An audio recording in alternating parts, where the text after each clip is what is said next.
Selamat hari Sabat. Kita bertemu lagi di Sabat yang pertama di Triwulan kedua ini. Sepanjang Triwulan ini kita akan mendengarkan cerita misi daripada Divisi Amerika Tengah.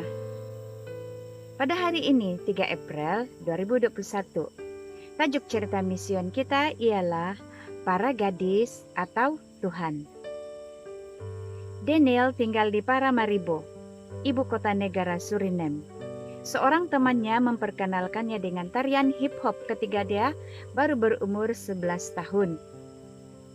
Daniel pernah menonton tarian ini di television, tetapi dia tidak pernah dalam kehidupan nyata. Daniel amat kagum dengan tarian ini. Dia melihat ramai gadis yang suka menonton tarian ini, dan Daniel mau para gadis menontonnya menari. Daniel suka menari.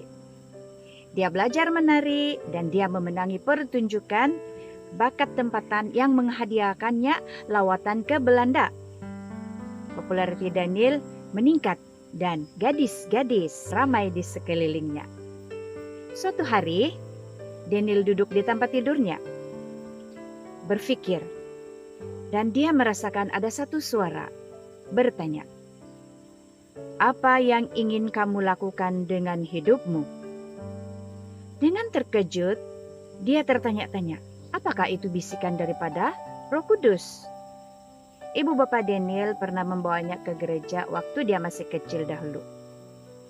Daniel tidak menyukai Roh Kudus berbicara kepadanya.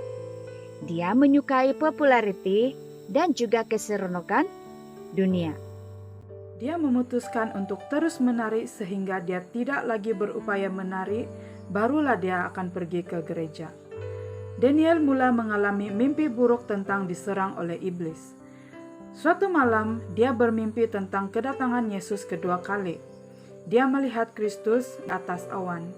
Dunia terbakar dengan api dan orang berlarian dan menjerit. Daniel bangun dengan jantungnya berdegup kencang. Saya sesat, saya harus kembali kepada Tuhan, pikirnya. Tetapi dia tidak berbuat demikian. Beberapa tahun berlalu, pada usia 19 tahun, ketika Daniel belajar di college, dia tinggal bersama saudaranya yang bukan Kristen. Suatu hari, dia melihat sebuah DVD berjudul The Truth About Hip Hop di atas meja. DVD itu dari pelayanan Kristen, jadi dia terkejut melihatnya di rumah bukan Kristen. "Siapa yang membeli ini?" dia bertanya kepada saudaranya. Tidak ada yang tahu dari mana DVD itu datang. Daniel menontonnya dan terkejut mendengar bahwa hip hop berasal dari gangster dan dikaitkan dengan pembunuhan, keganasan, dan dada. Dia terkeduh. "Saya tidak suka itu. Saya pikir hip hop hanya mengenai nyanyian, bersenang-senang, dan bergaul dengan banyak gadis," katanya. Daniel terus menari, tetapi dia juga mula pergi ke gereja dengan sepupu Adventisnya. Selepas perjumpaan penginjilan selama sebulan, dia berdiri ketika pengkhotbah meminta mereka yang ingin dibaptiskan untuk datang ke depan. Tetapi seluruh tubuhnya bergetar. Dia merasakan dua suara berdebat di pikirannya. Daniel memikirkan uang, kemasyaran, dan para gadis, lalu dia duduk semula. Di rumah malam itu Daniel berlutut dan berdoa, "Ya Tuhan, jika Engkau ingin saya bertobat, tunjukkan padaku tanda besok. Beri saya kekuatan untuk terus maju jika pengkhotbah membuat panggilan lagi," doanya. Pada malam berikutnya, pengkhotbah itu membuat panggilan lain. Daniel berdiri dan seluruh tubuhnya gemetar. Sekali lagi dia merasakan dua suara berdebat. Dia berdoa. Pada ketika itu dia merasakan dorongan lembut di belakangnya. Dia mengorak langkah ke hadapan dan tidak lama kemudian dia berdiri di depan. Hari ini Daniel berusia 29 tahun dan belajar untuk menjadi pastor di University of the Southern Caribbean. Dia juga menyebut dirinya sebagai penginjil Facebook.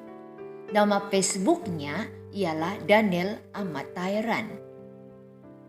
Dia menyiarkan video inspirasi dan memberikan pelajaran Alkitab di Facebook selama 6 tahun. Hasilnya, 24 orang telah dibaptis.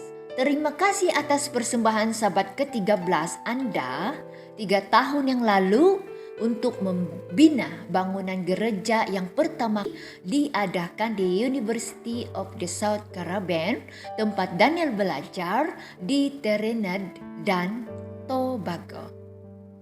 Sekian saja cerita mision kita sahabat ini. Shalom, Tuhan memberkati.